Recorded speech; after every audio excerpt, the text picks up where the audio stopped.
लोकतंत्र की मूल आत्मा को डुबाने जैसा था। उसमें कई सारे ऐसे लोग थे जो 1 महीने से लेकर 18 महीने तक जेल के अंदर, जिनका कोई कसूर नहीं था। तो कहीं ना कहीं उसको सही साबित करने की कोशिश की गई उस समय में।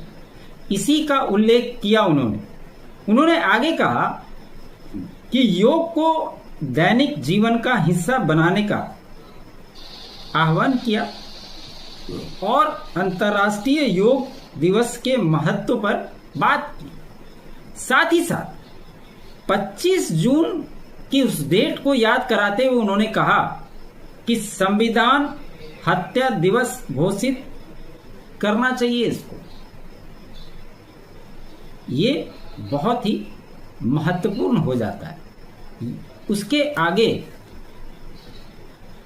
सुप्रीम कोर्ट कहता है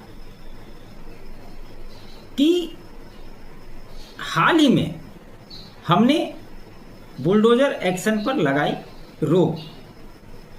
1975 की इमरजेंसी के दौरान जो फैसला देश के लिए लिया गया वो देश के लिए ही नहीं, इस दुनिया के लिए काला अध्याय था।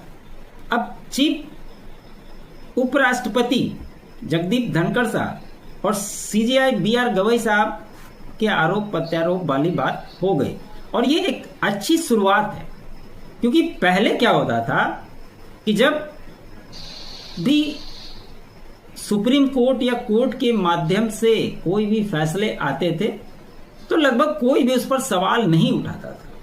वो सोचता था कि चलो भाई न्यायालय की बात है, न्यायालय ने कहा है तो उस पर सवाल नहीं उठना चाहिए।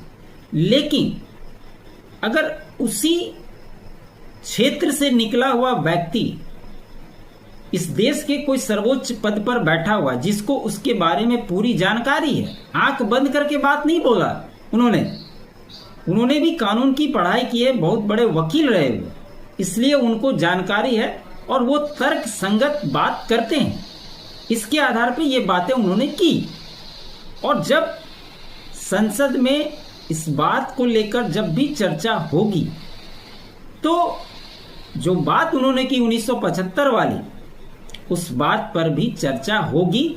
और ऐसे नहीं कि सुप्रीम कोर्ट कुछ भी बोलकर निकल जाएगा, कल के डेट में उसके ऊपर जब उंगली उठेगी तो उनको भी जवाब देना पड़ेगा। आप कहीं ना कहीं बुलडोजर एक्शन को गलत मानते हैं, लेकिन